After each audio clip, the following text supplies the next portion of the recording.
Assalamualaikum warahmatullahi wabarakatuh. Halo teman-teman semuanya, selamat pagi, siang, sore, malam untuk teman-teman yang menyaksikan podcast kali ini.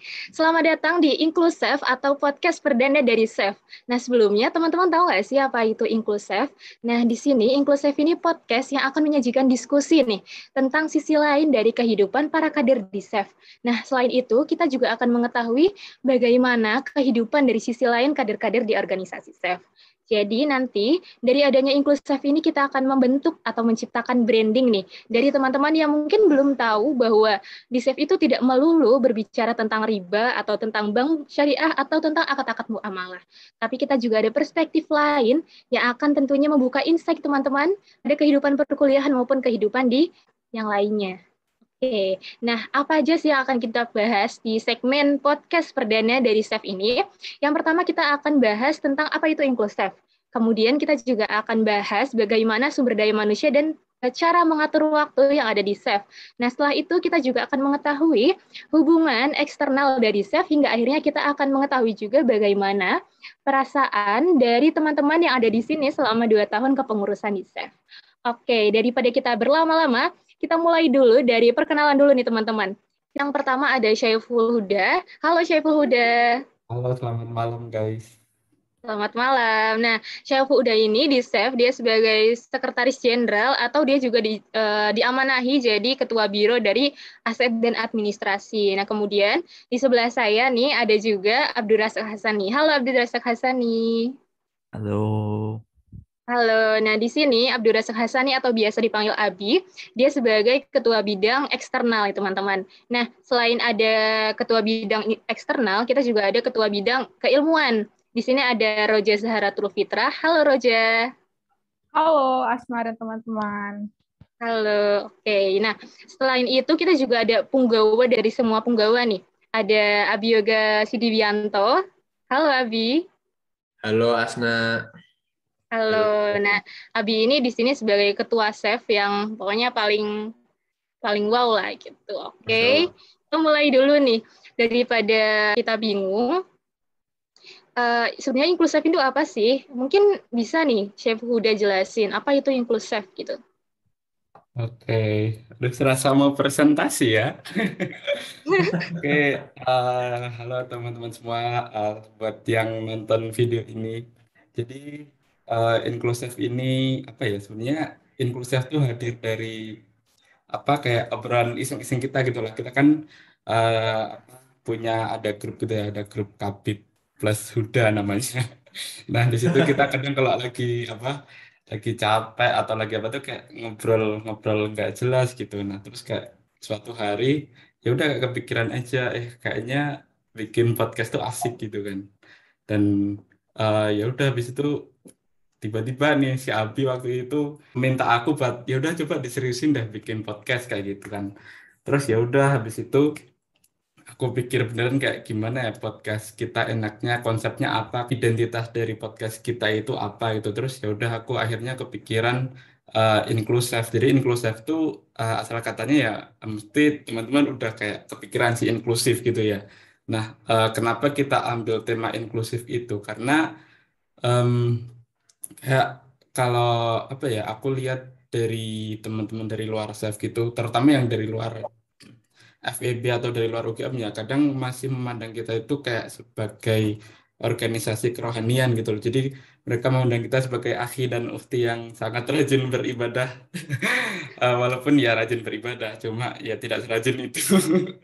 Nah, jadi ya dari situlah kita pengen lebih apa ya nge-branding ke teman-teman semua bahwa Chef tuh nggak lebih ke nggak sesaklek itu sih. Maksudnya kita nggak yang sampai apa ya kita tuh lebih fokus ke studinya lebih ke ilmunya ya bukan bukan ke masalah ibadahnya kita nggak pernah bikin kajian tentang ibadah ya kita kajiannya tentang perspektif keilmuan chef itu gimana ya gitu sih akhirnya kita bentuk Inclusive ini biar branding kita bisa semakin kuat dan ya terlepas dari maksudnya nggak sebatas branding karena kan kalau kita uh, niatnya outcome terakhir kita kan gimana dakwah kita bisa lebih diterima gitu kan sama masyarakat luas. Kalau kita masyarakat udah semakin tahu Chef itu sebenarnya ngapain dan isinya apa, ya harapannya nanti dakwah esensi kita itu bisa lebih diterima gitu sama teman-teman yang lain. Gitu, Ibu MC. Mungkin tambahan juga dari aku nih, Asna. Nah, Ya, jadi boleh, kalau boleh. iya sih pada saat itu kan kita lagi sebenarnya terinspirasi saat dari banyaknya podcast orang-orang yang baik yang terkenal maupun yang amatiran ya. Maksud kita. Jadi kita karena udah apa ya sering banget nge-zoom dan jadi kayak kita pasti bisa lah kalau bikin sendiri gitu. Terus pertamanya sebenarnya tadi yang udah bilang tuh udah bener juga. Paling aku nambahin kalau Inclusive ini intinya buat apa ya, memperlihatkan sisi lain dari Chef gitu loh. Sisi lain dari Chef ya. Khususnya tadi yang kamu bilang juga itu tentang personality ya kan, dari personal staffnya itu sendiri maupun dari kadernya kayak gitu. Jadi mungkin tidak melulu berkaitan dengan istilah-istilah dalam ekonomi syariah atau ekonomi Islam, tapi kayak mungkin lebih ke kehidupan nyata sebagai mahasiswa maupun sebagai punggawa sebuah organisasi sih kayak gitu. Ya, Iya, dan benar aku jadi banget. keinget sih. Aku boleh nambahin kan? Boleh, boleh, boleh. Ya, jadi itu benar sih. Itu tadi poin yang aku lupa aku bilang dari Abi. Jadi justru awalnya aku malah kepikiran Inclusive nih jangan jangan bahas yang akad mudharabah, akad bla bla bla gitu ya. Karena kalau kita bahas itu ntar kita jadi kayak kajian sama aja. Nah, biar beda. Jadi kita bakal lebih itu sih bahas kayak mungkin suatu hari harapannya ya ke depan kita bisa ngundang alumni alumni Chef buat ngajak ngobrol gitu tentang ya gimana perspektif di setelah lulus kuliah atau setelah apa masa-masa akhir kuliah tuh gimana nyusun skripsi. Nah, biar ya gitu sih kita lebih bicara ke hal-hal yang umum aja gitu. Dan ya mungkin teman-teman yang menonton video ini mungkin kayak ini apa dan kenapa kayak cuma record Zoom gitu ya. Ini kami mohon maaf sebelumnya karena ya ini masih keterbatasan kita ya karena ini apa masih episode pertama dan kita masih dalam kondisi pandemi seperti ini. Harapannya sih suatu hari nanti kalau kita udah viewersnya banyak kita punya studio. Kita punya studio Amin. ntar kita kontennya lebih keren lagi gitu sih guys. Jadi kita ya asik-asikan dulu aja di sini. Setuju. Bener banget sih, aku juga ngerasain banget kalau di kehidupan perkuliahan kita tuh kayak kebanyakan orang tuh mandang Chef sebagai organisasi keagamaan gitu loh. Jadi orang-orang yang masuk Chef tuh kayak yang uhti, yang pokoknya soleh-solehah banget gitu. Padahal sebenarnya ya enggak gitu semua sih. Kayak ya ada lah sisi soleh-solehah di diri kita semua. Tapi itu bukan bagian utamanya gitu. Terus yang sering banget aku dengar kayak, wah anak Chef ya gitu, wah uhti nih gitu. Padahal ya enggak juga gitu. Oke, nah bicara tentang ini ya, tentang anak-anak yang uhti-uhti itu, sebenarnya kalau di Chef tuh ya kader-kadernya tuh gimana sih? Kayak apakah memang uhti-uhti atau gimana tuh? Mungkin dari Abioga nih bisa jelasin nih. Oke, kalau dari pandanganku ya nggak gitu amat sih. Maksudnya kayak ukti dan yang sebagainya itu kan semua sebutan ya. Sebutan, maksudnya kayak ya itu dalam bahasa Arab gitu kan. Dan itu boleh-boleh aja dan sah-sah aja kan. Nggak ada kaitannya mungkin dengan masalah tradisi apa menjalankan sebuah ibadahnya itu mungkin nggak ada sih. Jadi menurutku ya itu bebas aja siapapun boleh pakai istilah seperti itu. Terus juga karena kalau nggak salah tuh dulu itu kita juga pernah dengar kan, mungkin semuanya juga pernah dengar cerita kalau di Chef itu ada anggota yang mungkin non Muslim gitu ya. Nah itu kan menunjukkan bahwa dari Chef itu sebenarnya nilai atau tujuan nilai utamanya itu adalah prinsip-prinsip ekonomi syariahnya kan. Entah siapapun yang melaksanakan atau menjalankan itu kan latar belakangnya inilah. Yang penting ya dia itu mau dan mungkin punya semangat dalam menjalankan prinsip ekonomi syariah gitu dan mau mempelajari ya tentunya. Monggo kalau dari yang lain nih kayak gimana tanggapannya nih? Aku tertarik sih sama yang tadi yang non-muslim itu ya. Nah, selain dari yang non-muslim nih, sebenarnya ada nggak sih kayak syarat-syarat khusus gitu jadi anggota atau kader di SEF gitu? Syarat khusus kayaknya nggak ada sih. Jadi siapapun lah, kita terbuka buat semua mahasiswa FEB UGM ya, dari berbagai angkatan dan juga berbagai latar belakang. Dan juga nggak perlu requirement kayak harus bisa atau harus tahu tentang ekonomi syariah dulu kan. Kayak dulu kita juga pas baru gabung juga sama-sama nggak tahu gitu loh. Tujuannya gabung justru supaya ya kita pengen tahu gitulah tentang ekis atau ekonomi Islam. Itu sih. Oke. Oke, dari teman-teman gimana nih?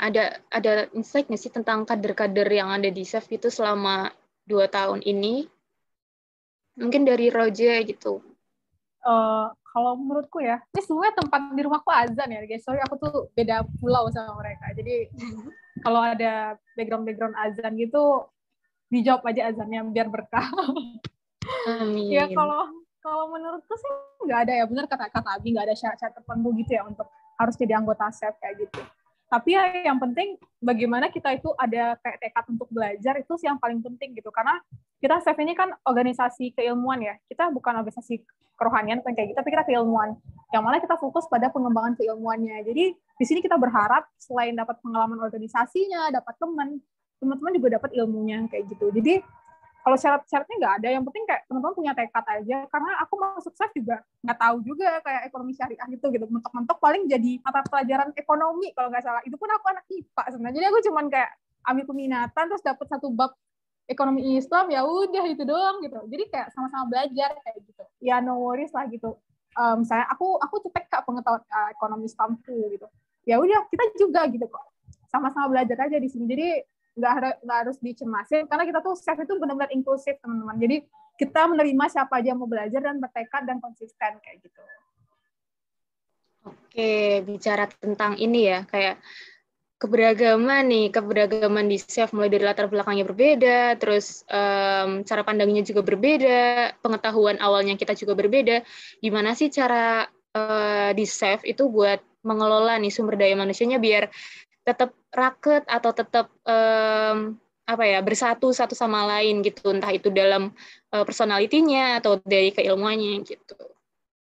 Kalau ini kayaknya bisa Huda nih jelasin gimana Huda merekatkan departemennya. Aduh, oke. Ya aku mungkin jawab dari ini ya, dari sisi departemen, dari biro aja, karena kan bukan biro PSDM, aku bukan kabit internal gitu ya. Nah, kalau dari aku, mungkin nanti sebenarnya Asna sendiri juga bisa jelasin sih sebagai kabit internalnya, Chef. Kalau dari aku sendiri, gimana ya? Aku di awal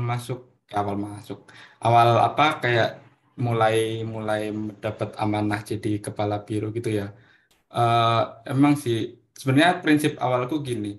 eh, aku punya bukan anak-anak ya, maksudnya punya teman-teman staff gitu. Intinya aku harus bisa memberi mereka pengalaman yang terbaik gitu loh di sini. Karena salah satu faktor yang aku lihat, menurutku ya, ini opini pribadi ya, kalau teman-teman ada yang nggak setuju nggak apa-apa.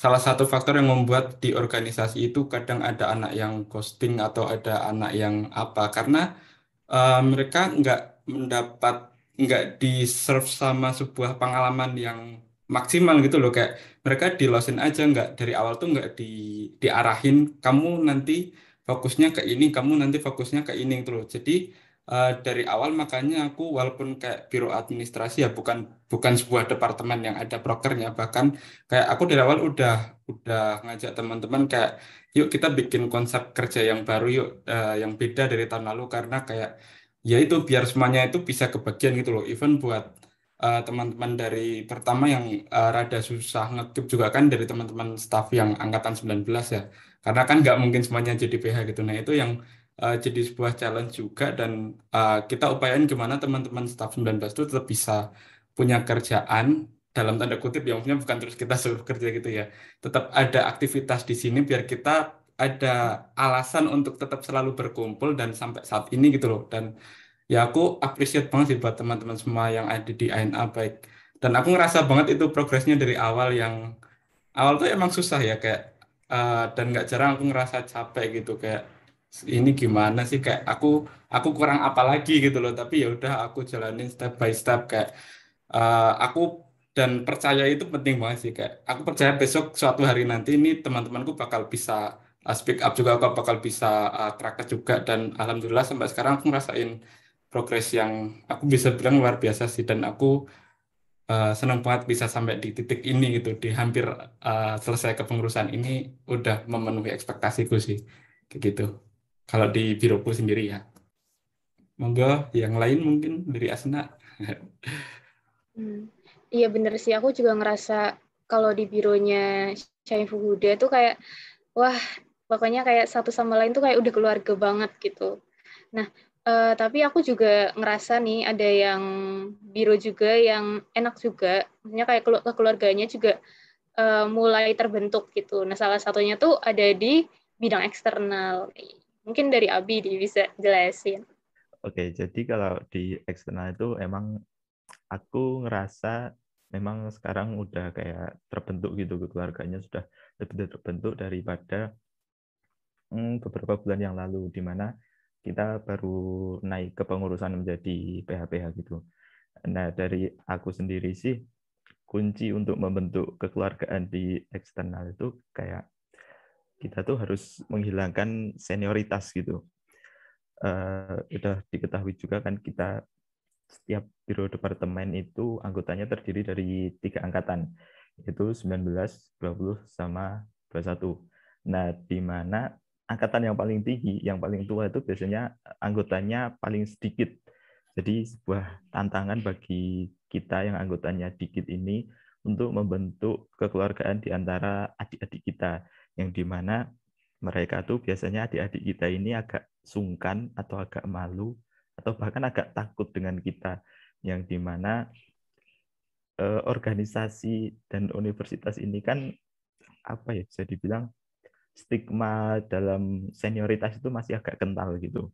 Nah, di eksternal ini aku berusaha untuk tidak mempedulikan tentang usia kita, umur kita, angkatan kita, tapi meskipun kita anggap aja kita itu temennya mereka gitu. Jadi, tapi ya kita sebagai angkatan yang paling tua harus memulai meng-approach mereka terlebih dahulu, karena kalau mereka tidak di-approach terlebih dahulu biasanya mereka akan takut, sungkan gitu. Terlepas dari kita apa kayak menyingkirkan senioritas, tapi kita juga harus apa ya, Kak, tetap ada saling hormat di antara kita. Jadi walaupun kita kayak nggak ada tingkat-tingkat antar angkatan dan usia, kita harus saling menghormati satu sama lain. Kita tetap harus tahu batasan-batasan apa yang kita lakukan dan bisa kita bicarakan gitu. Jadi intinya gitu sih, Kak, menghilangkan senioritas itu di eksternal. Oke, gitu sih Hasna. Oke, berarti aku mungkin bisa nangkep ya kalau dari biro yang Syaifu Huda sama Abi jalani itu ya, ada challenge-nya itu yang pertama tuh hosting ya. Jadi di saat-saat ini tuh emang rawan-rawan banget ya hosting gitu ya, dari kader maupun dari yang lainnya gitu yang suka hosting gitu. Terus juga senioritas gitu, itu challenge banget juga karena gimana pun kita harus bisa ngehilangin citra itu ya, dari yang masa SMA pindah ke kuliah yang notabene kita emang udah beda, dan semua organisasi tuh emang beda-beda ya, kayak suasananya emang memang ada yang masih ada senioritasnya, cuman kalau di SEF kita lebih ke keluargaan gitu ya.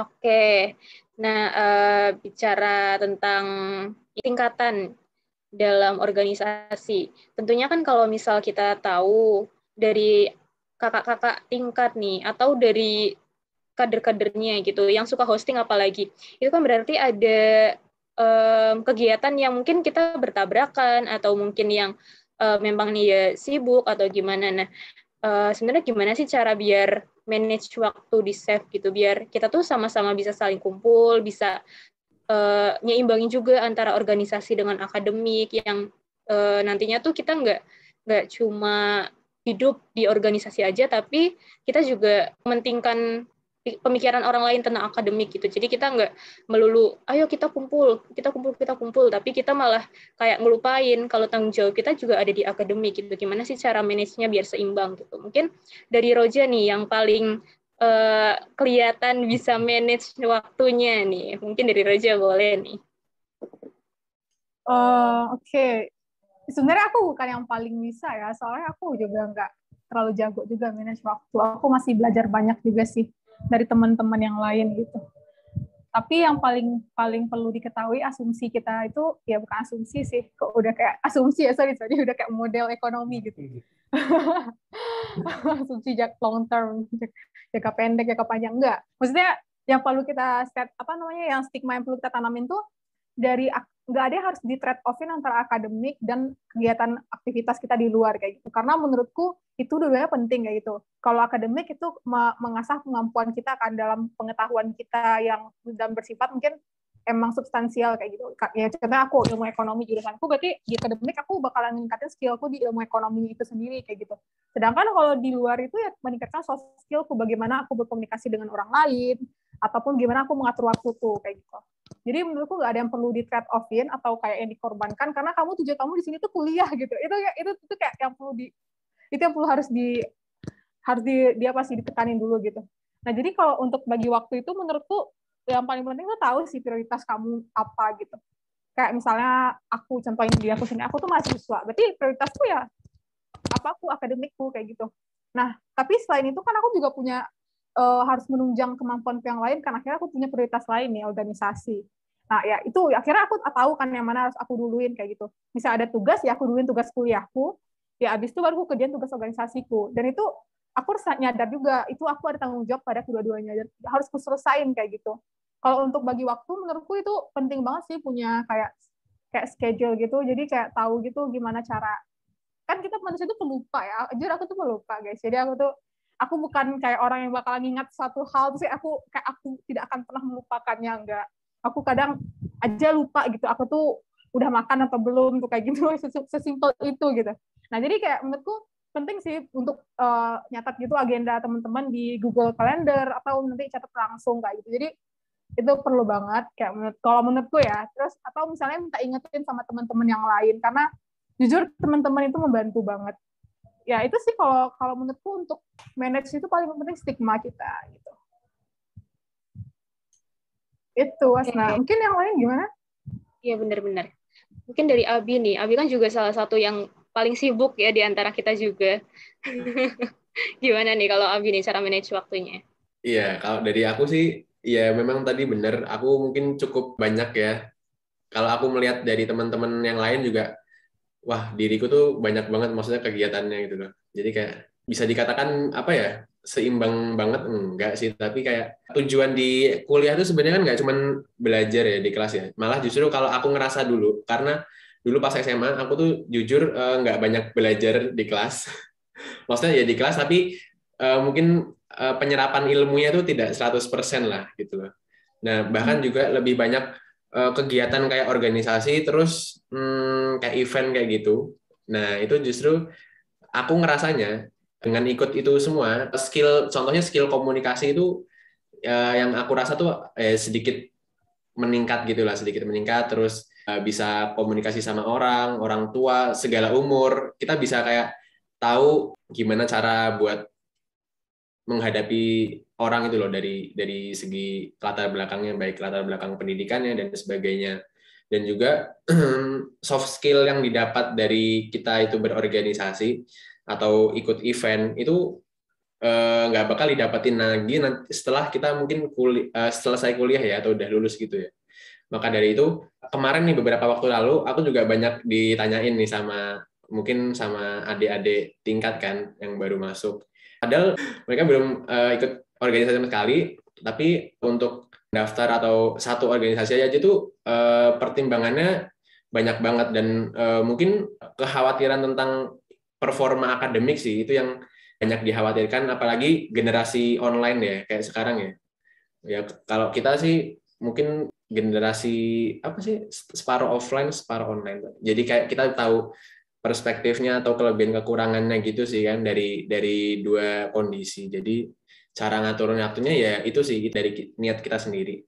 Kalau aku sendiri pun nggak ada catatan khusus kayak jadwal, mungkin tadi Roja dipakai Google Calendar atau aplikasi lain untuk membantu itu, tapi jujur aku nggak ada. Jadi ya berusaha aku ingat, terus paling beberapa catatan kecil yang itu pun nyebar-nyebar gitu loh catatannya, entah ada di notes atau di buku atau di kertas yang bahkan beberapa udah hilang. Tapi mungkin ini nggak patut dijadikan tolak ukur bagaimana cara memanage waktu sih. Mungkin dari teman-teman yang lain lebih bagus cara manage-nya gitu.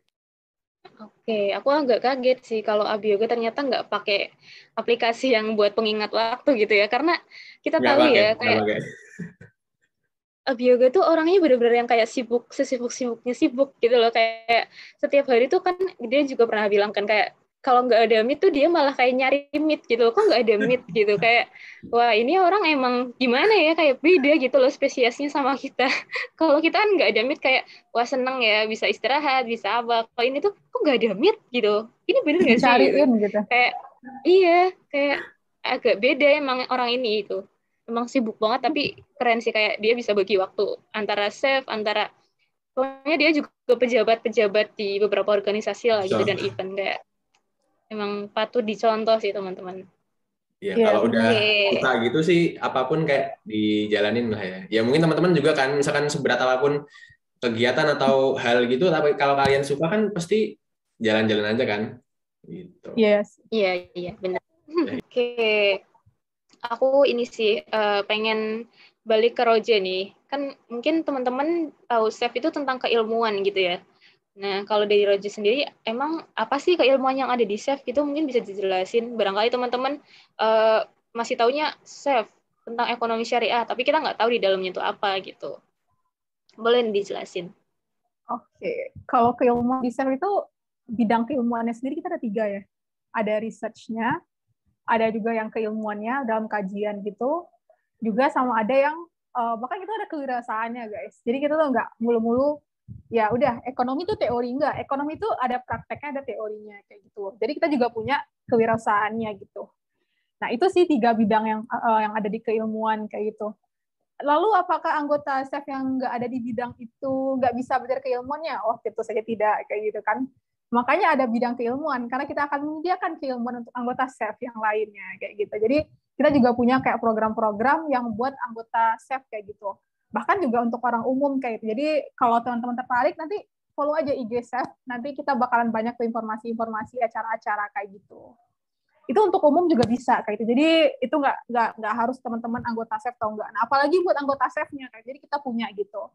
Jadi keilmuannya itu kita juga nanti biar kita anggota itu tahu gitu. Maksudnya mereka di sini juga bisa belajar bersama gitu. Ekonomi syariah itu apa sih kayak itu. Dan kita tuh juga mengikuti perkembangan dari ekonomi syariah itu yang kontemporer gitu, isu-isunya kayak itu. Bukan sekedar kayak oh mudarobah tuh akadnya gini nih. Oh kalau ini tuh akadnya gini. Kita nggak seputar itu doang. Kita tuh kayak juga bisa, misalnya sekarang lagi hangat wakaf.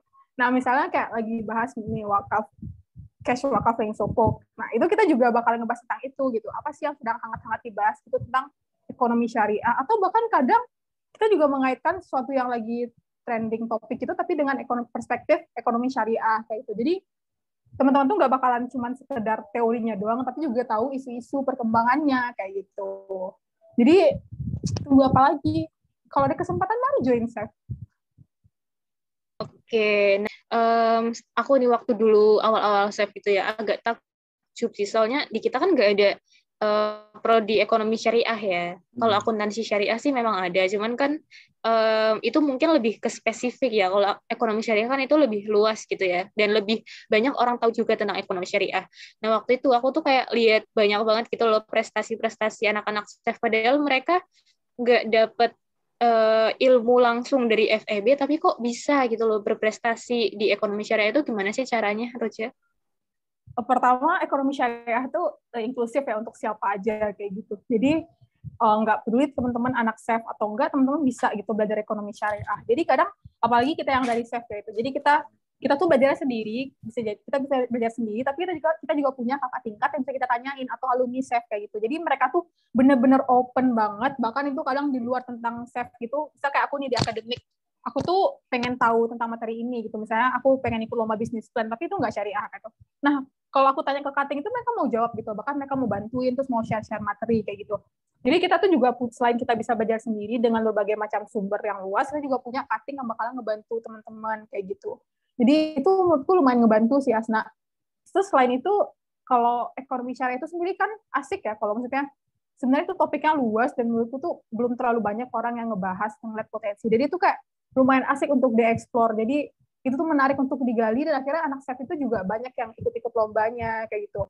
Nah, jadi kayak apalagi kita itu kalau di UGM nggak punya jurusan ekonomi syariah ya. Jadi perspektif kita tuh agak lebih luas malah sebenarnya gitu. Karena kita nggak langsung ke ekonomi syariah, tapi kita dari perspektif yang luas, lalu kita fokus ke ekonomi syariah. Jadi itu sebenarnya bagus kayak gitu. Jadi kita bisa melihat dalam perspektif yang lebih luas dan akhirnya itu membuat kerangka berpikir kita tuh lebih luas juga kayak gitu. Jadi itu lumayan ngaruh sih kalau menurutku.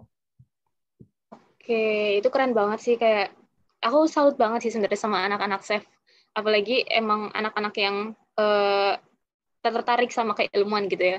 Karena ya di kita nggak ada prodi ekonomi syariah, tapi mereka bisa mengembangkan dirinya sebegitu hebatnya gitu loh.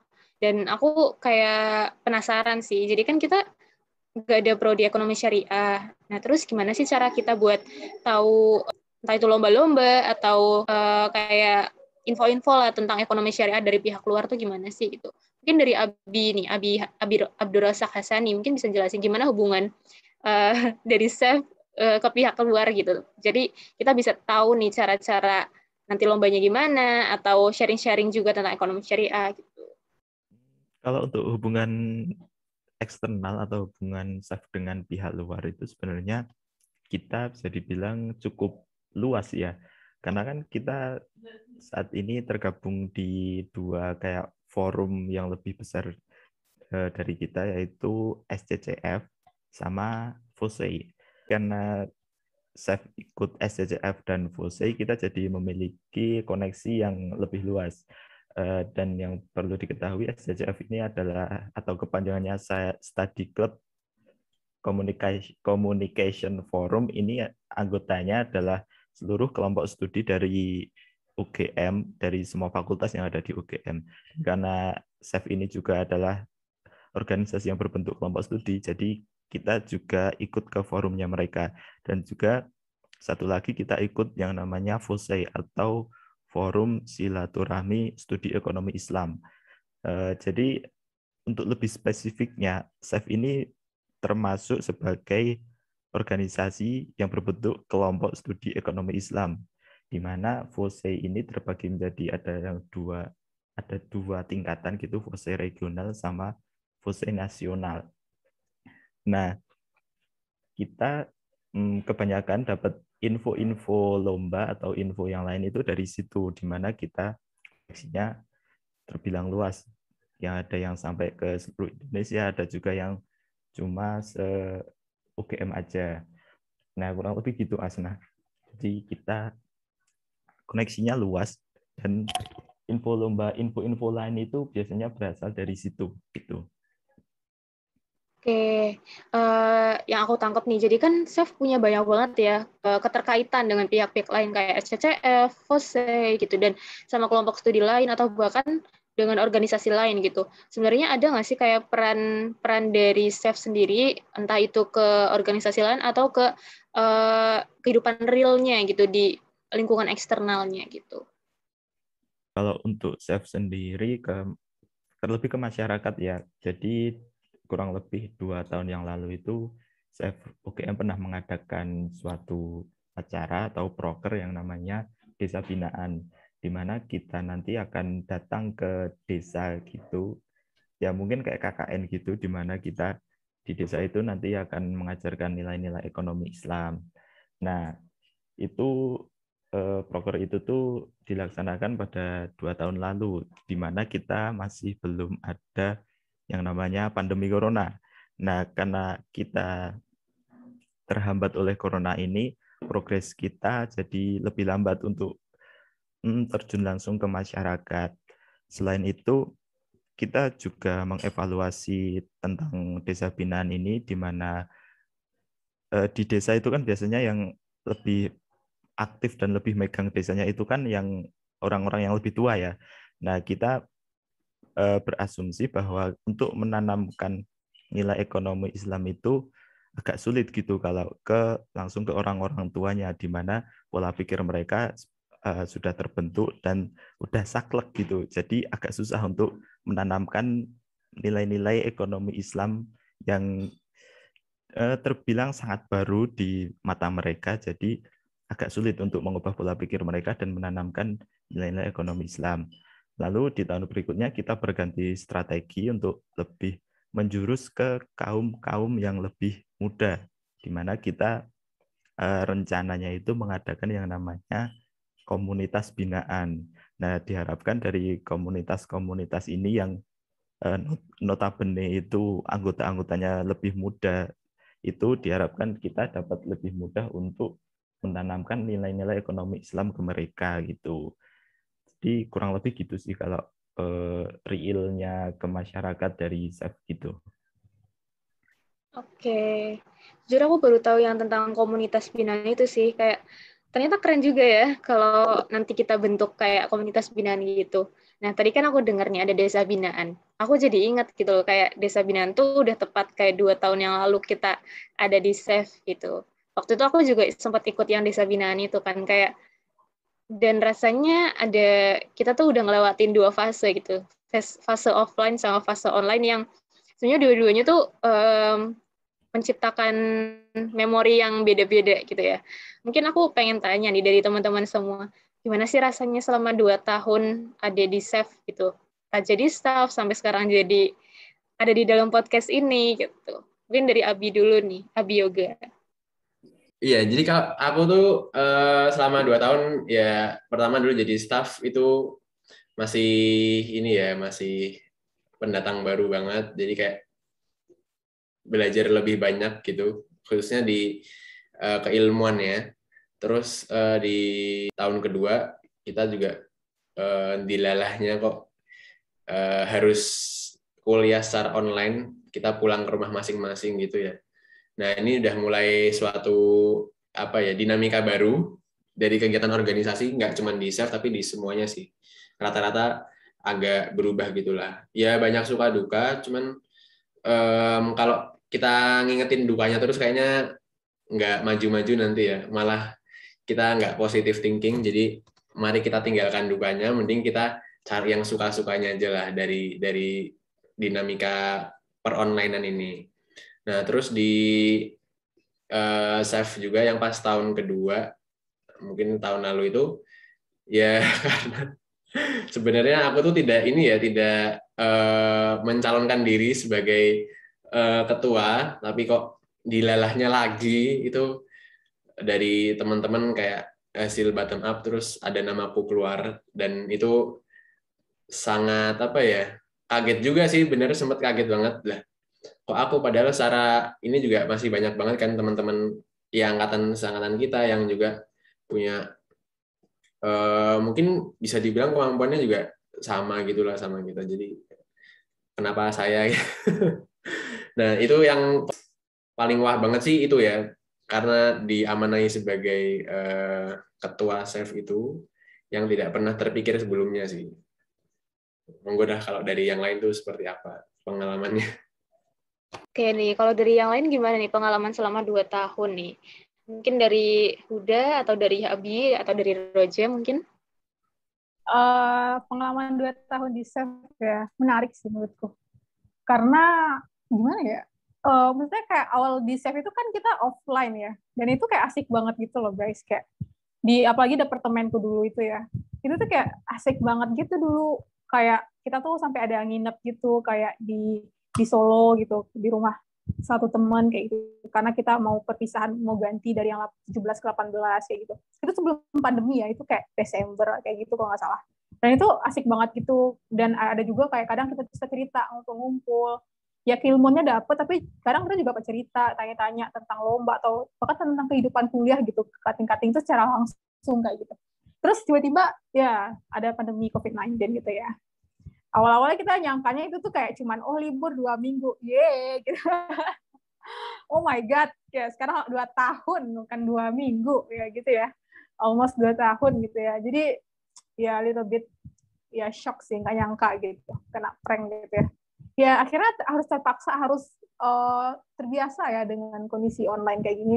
Dan jujur awalnya berat sih menurutku kayak gitu, karena aku juga di beda pulau ya. Akhirnya aku balik ke rumahku, dan itu kuliah online tuh awalnya kayak susah gitu, karena aku ingat banget bahkan waktu itu semester 2 ya waktu itu kita. Dan banyak penyesuaian akhirnya yang buat kita awalnya nggak terbiasa. Tapi lama-lama akhirnya biasa juga gitu. Dan gitu juga di organisasi.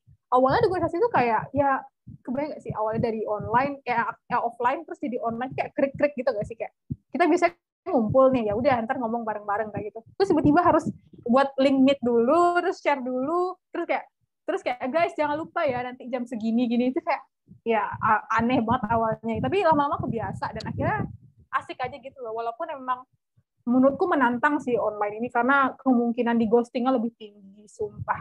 Jadi ya kalau yang buat organisasi menurutku ya kesadaran dari individunya, terus juga penting bagaimana ciptakan rasa kepemilikan kayak gitu sih di organisasi itu, karena aduh ghosting tuh gak enak kayak gitu, apalagi di ghostingnya gak sama 1-2 orang, itu sama banyak orang gitu. Jadi pain is real guys. Jadi ya itu sih menurutku asik sih. Jadi let it flow aja. Oke, mantap sih. Iya, rasanya di hosting sama 1 orang aja nggak enak, apalagi sama banyak orang kan. Oke, mungkin dari Abi Hasan ini, gimana sih rasanya 2 tahun ada di Chef? Pernah di hosting nggak? Aduh, seniornya nih. Udah sering, udah bosen, udah kebal di ghosting. Jadi kalau menurut aku pengalaman di Chef selama 2 tahun ini sih, ya memang sih ada suka dukanya gitu, banyak juga. Tapi kalau menurut aku lebih banyak sukanya sih. Ya mungkin dukanya tuh karena kita harus beralih dari offline ke online gini tuh, jadi ya sangat menyedihkan sekali lah. Karena banyak aktivitas-aktivitas kita jadi terhambat dan bahkan ada beberapa yang tidak bisa kita lakukan kalau kita online gini. Nah, sukanya tuh menurut aku malah lebih banyak karena di Chef ini atau di organisasi ini kita jadi memiliki banyak teman baru, banyak insight baru, banyak koneksi. Nah, siapa tahu dari teman-teman kita nanti bakalan membantu kita saat ya mungkin kerja jadi orang dalam, atau mungkin juga jadi jodoh kita, bisa jadi kan, atau jadi orang yang mengenalkan kita ke jodoh kita gitu. Jadi serunya tuh kalau kita ada kayak ikatan di antara anggota-anggotanya gitu sih. Jadi kekeluargaan di antara kita terbentuk, akrabnya itu terbentuk. Itu sih. Ya memang lebih banyak sukanya kalau menurut aku daripada dukanya. Gitu. Oke. Aku nangkepnya tentang jodoh-jodohan ya. Itu aku dengarnya cuma jodoh-jodohan aja sih. Waduh. Oke. Mantap sih, mantap. Oke, kalau dari Huda gimana nih? Pengalaman selama 2 tahun ada di Chef. Apakah juga sama jodoh-jodohan atau gimana nih? Tapi gagal. Gagal. Enggak. Semangat udah. Gimana itu ceritanya tuh? Oh, jangan di sini. Ini nanti nggak selesai-selesai. Oke. Jadi kalau dari aku ya, mungkin ini untuk kesekian kalinya aku bilang bahwa dulu tuh aku nggak kepengen masuk Chef sebenarnya.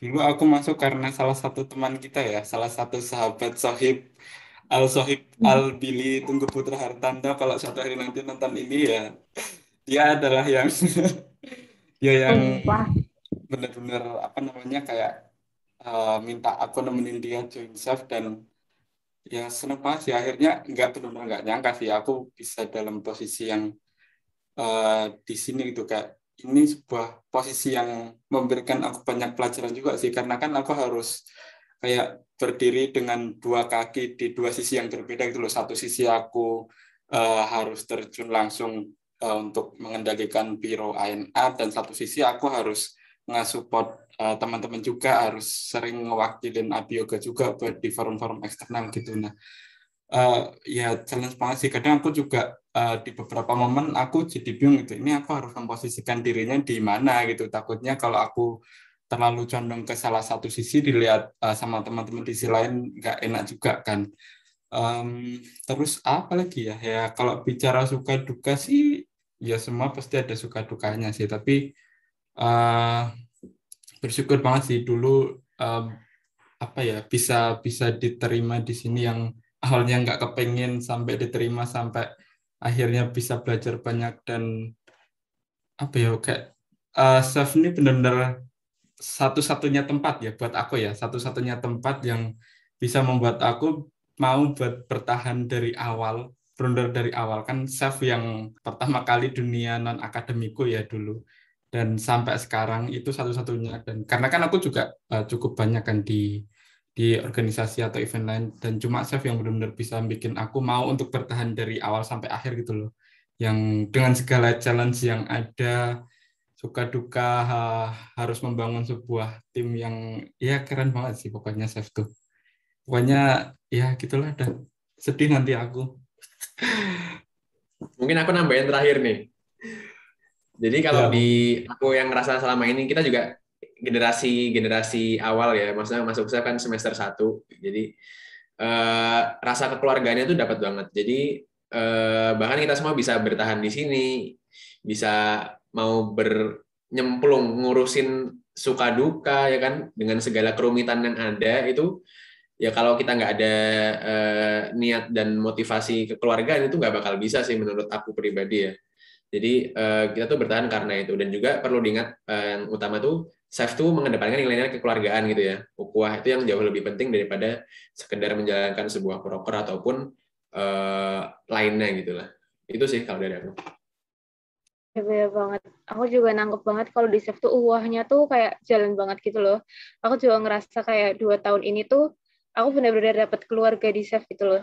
Ya entah dari kalian yang ini berlima ini atau dari teman-teman Chef yang lainnya di biro-biro yang lainnya, itu benar-benar kayak lingkungan kita tuh beda gitu ya. Kayak support satu sama lain gitu loh. Jadi aku benar-benar ngerasa di sini kita tuh kayak bareng-bareng, kayak benar-benar keluarga. Kayak dulu kita benar-benar pernah ngerjain proker yang sampai itu tuh kayak merekatkan banget gitu ya. Ingat nggak sih waktu zaman muktamar dulu, itu tuh kayak itu pokoknya best of the best banget lah, yang akhirnya kita bisa jadi kayak kenal satu sama lain gitu, yang wah, pokoknya itu keren banget sih. Dan mungkin ini ya kayak pesan buat teman-teman yang berniat daftar Chef, atau mungkin dari teman-teman yang sekarang udah di Chef, yang entah itu angkatan 20 atau 21 atau yang nantinya akan menjadi bagian dari Chef gitu.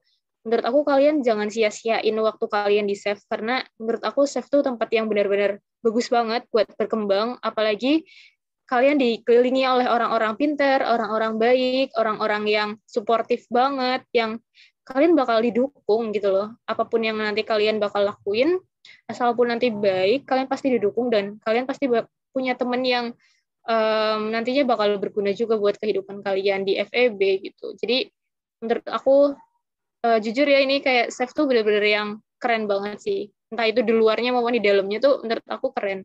Asal kita nanti mau ngembangin diri kita mau membaur satu sama lain, itu benar-benar worth it banget kalau kalian join Chef tuh.